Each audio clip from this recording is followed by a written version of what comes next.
What is going on, ladies and gentlemen? Welcome back to Auto Auction Rebuilds. You see this smile on my face.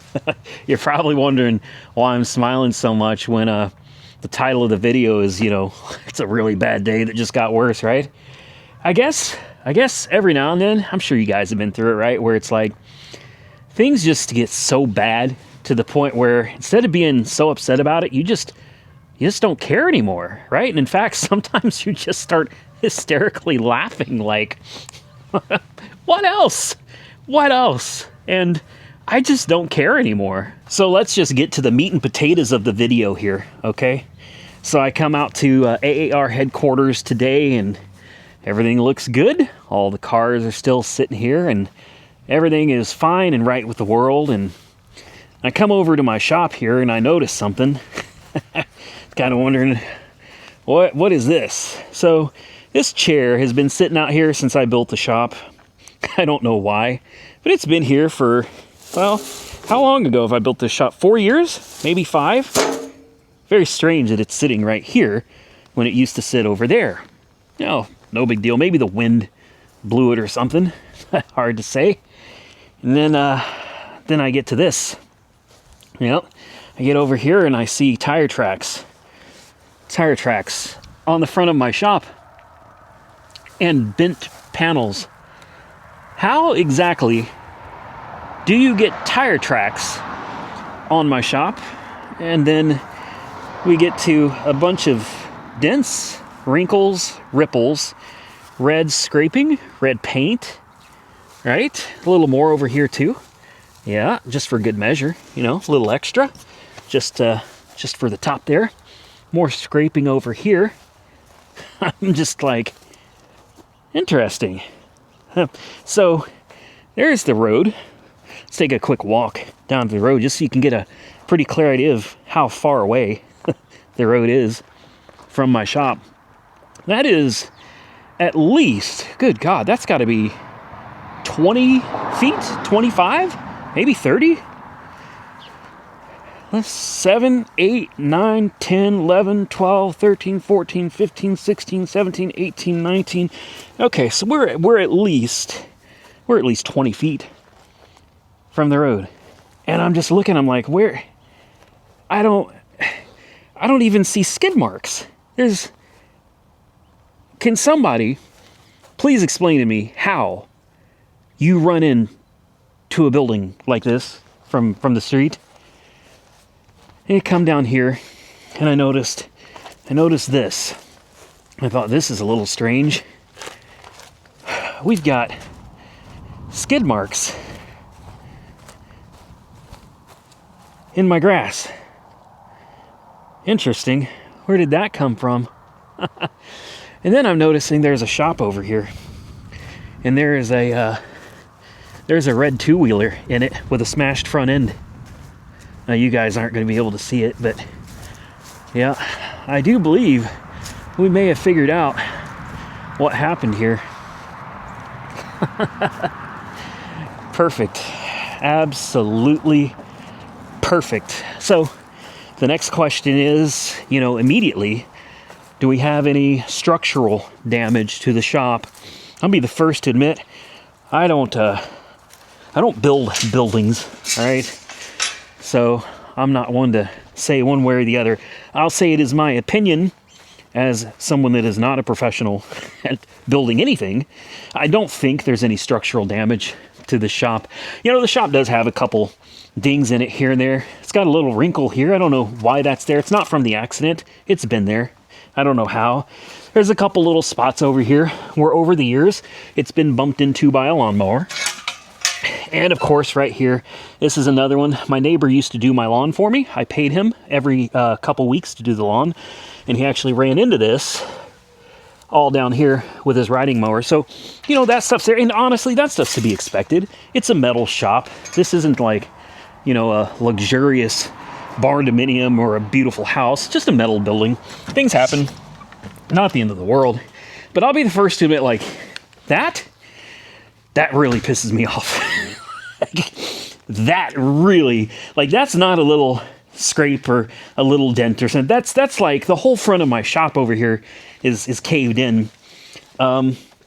So let's move this lawnmower. I want to get rid of this lawnmower so bad. This thing burns oil, doesn't run for crap. We almost never use it anymore. But Jessica, I can't explain to you. She loves helping me mow the lawn, and she loves this lawnmower. I think she named it Charles or Charlie or Chucky. She loves this freaking lawnmower. We've had it for years and years and years, and she just loves the thing. She will not let me get rid of it. So I have to store it in the garage, even though we don't even use it anymore. So this is the area where the shop got hit. All right, so I'm looking around. I'm like, my main concern, this beam right here, looks all right, looks fine. I don't see anything wrong with it. It doesn't look cracked or anything. This would be my biggest concern, which is, this is one of the main support beams for this shop right here. And, nothing looks like it's detached. The beam looks all right. I mean, there's a little cracking down here. Honestly, though, that's probably not from the accident. I think this is, if I'm correct, this is probably pressure-treated wood. And these giant pressure-treated beams, they do tend to crack. It's natural. And there's nothing you really do for it. But here's the foundation. If you look down here, I mean, there is this, like a chunk of concrete. But that's not structural. It's just like a little piece of, I don't know. You guys tell me. I think it looks all right. Then there's this footer down here that everything bolts into. It looks fine. I think it's all right. I do. I think it's all right. It's a shame that this happened, and I still don't understand how. I don't get it. If I was a betting man, I would bet that somebody was on that little motorcycle, and I would bet somebody lost control. And somebody crashed it into the side of my shop there. That'd be my guess. Again, I'm laughing. I don't really know why. You guys have no idea. And it really doesn't matter. I've had a really rough, 3 weeks. It's been about 3 weeks. Things have just been going bad over and over again. My brand new Ram truck broke down on me. It's not drivable. I mean, I could drive it, but it would probably break it. So I'm not driving it. It has to go to the dealership tomorrow. There's a lot going on. Most of it I'm not going to talk about because honestly, it's personal stuff. But by the time all of this has finished here, I have been in stage 2 hypertension for the past, 3 days. My blood pressure is it's incredibly high, and I gotta be real careful. All right, gotta be real careful. The best thing I can do is avoid stress, and this is not avoiding stress. I came down here to do some work. Wanted to get working on some cars today, and so far I got down here and I saw the damage, and some other things happened since I've been here, and it's just. Sometimes you just gotta breathe. You know what I mean? Just take a deep breath. It's nice and cold out here. It actually feels good to me today. The cold, that crisp, you know what I'm talking about, that really crisp, cold air when you breathe it in. It soothes the soul somehow. It's a good thing I don't have an addictive personality, because I'd probably be drunk and on drugs right now if I did. I'm addicted to working, and that's about it. All right, so there's the meat and potatoes. My shop got run into, and I think we saw what ran into it. Now it's up to me to figure out, how do I want to proceed? Oh, you may notice the Cavalier's over here. Well, you guys have been asking for me to please get started on this car, so not to worry. I pulled it out of the weeds where it's been sitting, and I think we're gonna jump on replacing the head on this soon. So I'm gonna spitball with you guys here real quick and just kind of see what you guys think. Oh, I've got the new clutch and everything on the way for this, by the way. Already ordered. It's on the way. Should be here any day now. Clutch, flywheel, pressure plate. I got a slide hammer to get the pilot bearing and stuff out. I've got everything that I need to be able to get this car shifting like it's supposed to. This one, I got the new alternator for it. I still got to order brakes and rotors. I've got like a little wheel kit for this one that I think will be a fun video, and I'm going to do a video about this car because this thing through all the BS that I've been through lately, through all the headaches and problems, this car, honest to God, it's my favorite car that I've ever owned, ever. Out of all the cars I've owned, this one, I know you're thinking I'm crazy, but I'm dead serious. This is like the best car that I have ever owned in my life, and I've owned hundreds of cars. Of course, the Floodstang, another Floodstang, the S550, she actually looked pretty sharp, man. I'm going to be letting a lot of this stuff go here in the near future. These cars all sitting here are really giving me anxiety, kind of a headache, really. How did this come off? That's supposed to be, get back. There we go. All of these cars sitting here are just, it's starting to wear on me that I've got so much work that needs to be done. So these two cars are sold. These are going to Australia. Remember, if you guys want to check them out when they get there and follow their journey, Mark Bear on YouTube. If I remember, I'll put a link below the video, but it's Mark, M-A-R-K-B-E-H-R, 2 words, first and last name, on YouTube. Australian gentleman, and he loves some American cars.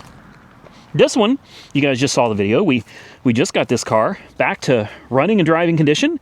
We'll come back in another video. We're going to clean it up and put the interior back together. And then I'm going to sell it. This one's going to go down the road.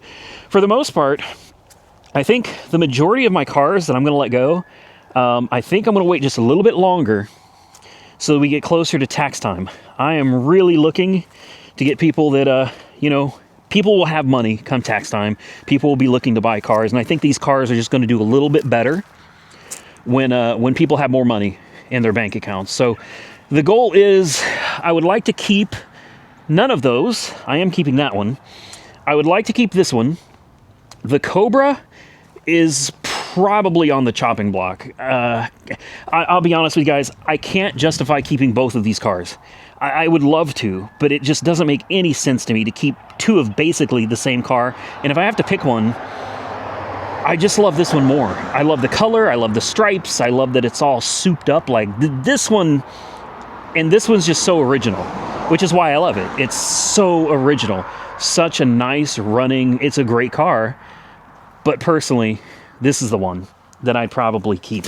The Cavalier, I had said before we were going to keep it. I'm torn on it now. I am going to redo the head gasket. We're going to put a new head on it, all the new parts. Cooling system's going to get done on it.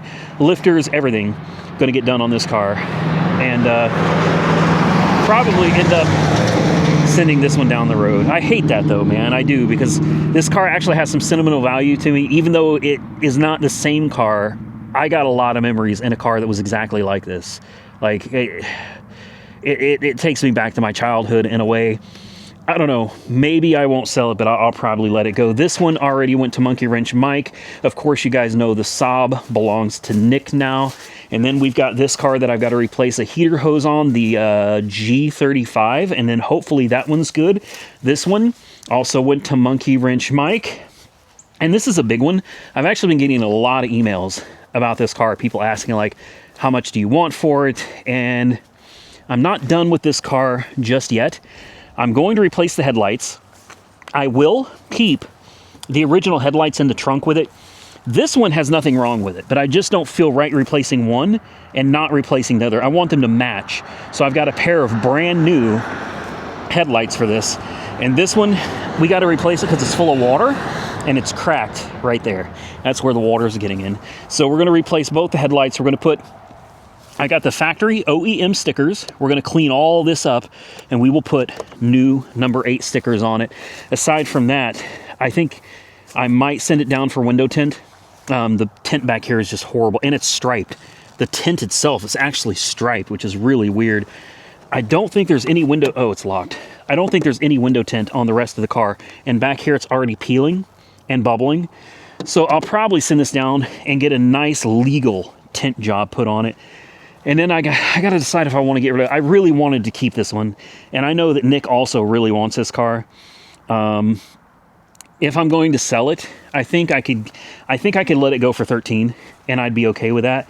If you look around online, it's got 48,000 miles, not a salvage title, not a rebuilt title. This is a clean title car.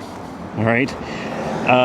These things, they go all day long, 15 to 20,000, just depending on miles, depending on condition and all that stuff. So 13 is stupid low for this car, like stupid low. I'd probably go ahead and let it go for 13, even though I really, really don't want to. This car belongs to Monkey Wrench Mike. I think he's actually coming down here tomorrow to work on this. So I think this one's about ready for him to drive. I think he put tires on it. I don't know. I don't want to give away too much of his video, but here's where the Cavalier was sitting. Look how far that car sank into the ground being parked here. That's crazy. And then in the shop, we got some more. We got Mike's Maserati, which is sitting in here. And I know you guys have been asking me more videos on the Maserati. Guys, it's not my car. I can't film the Maserati. It's not my car. It's Mike's car. You got to wait for him to come out here and make his own videos. But we got the Maserati, and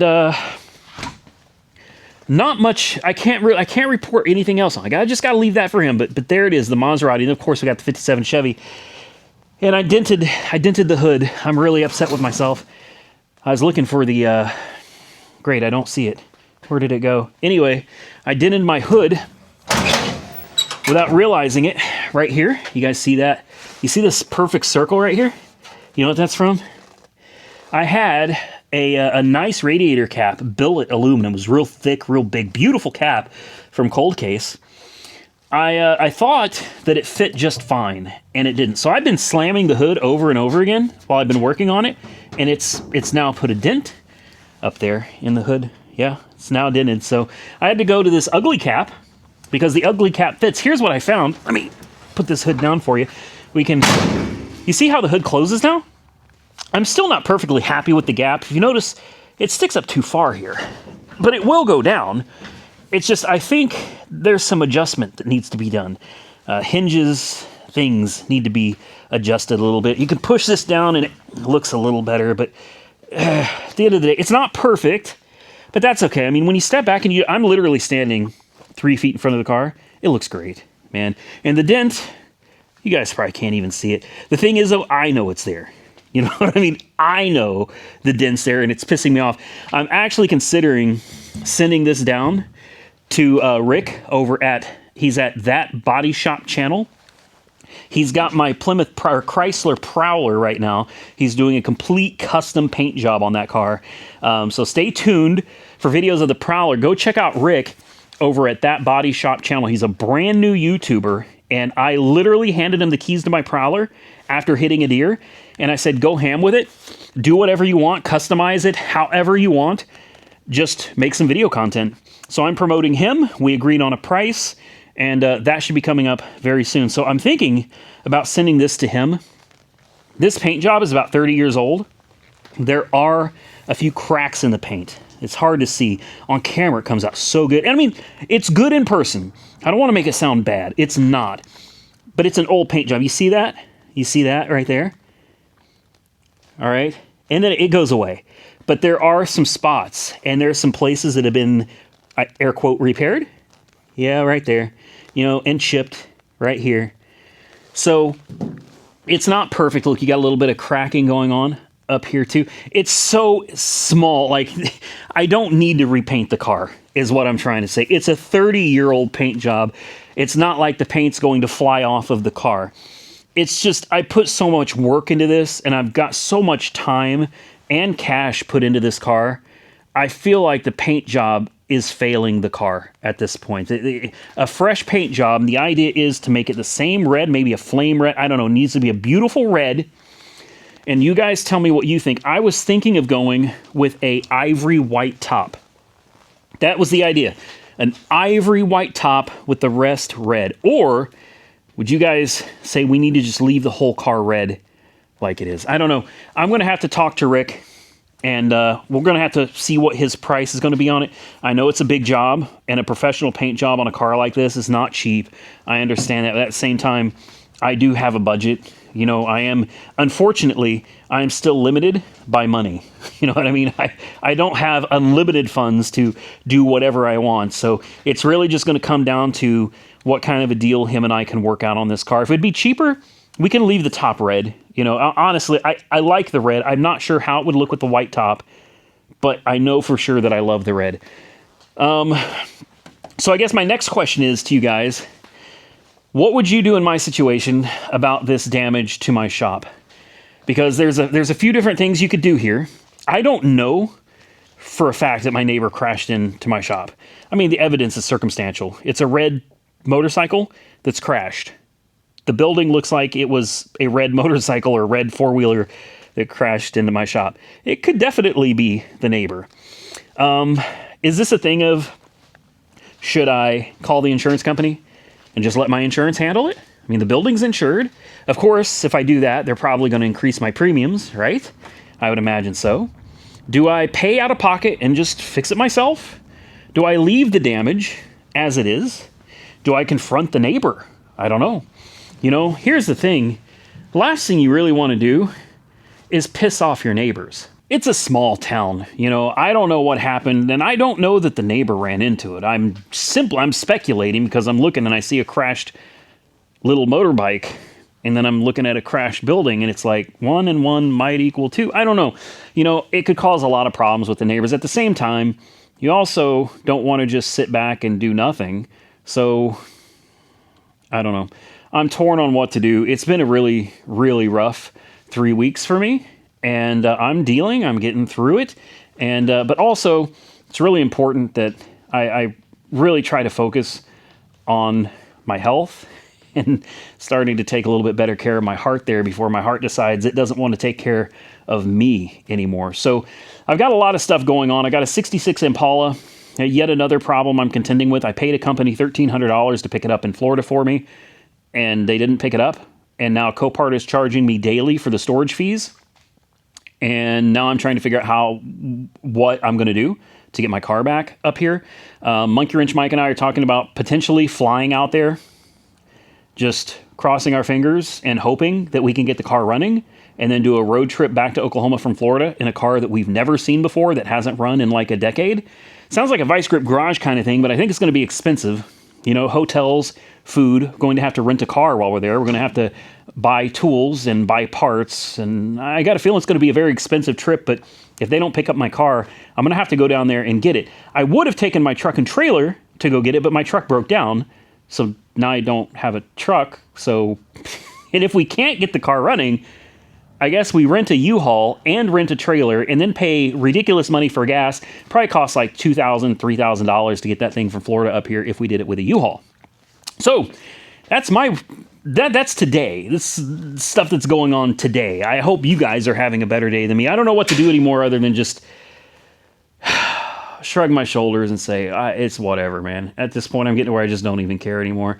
With that said, do me a favor, drop your comments below and tell me what you would do in any of these circumstances with any of these situations. I'd be interested to hear y'all's thoughts. Thank y'all so much for watching. If you enjoyed the video, hit the thumbs up button and let me know. Consider subscribing to the channel if you're not already subscribed. And until next time, stay safe out there, everybody. I look forward to seeing y'all again very soon in the next one.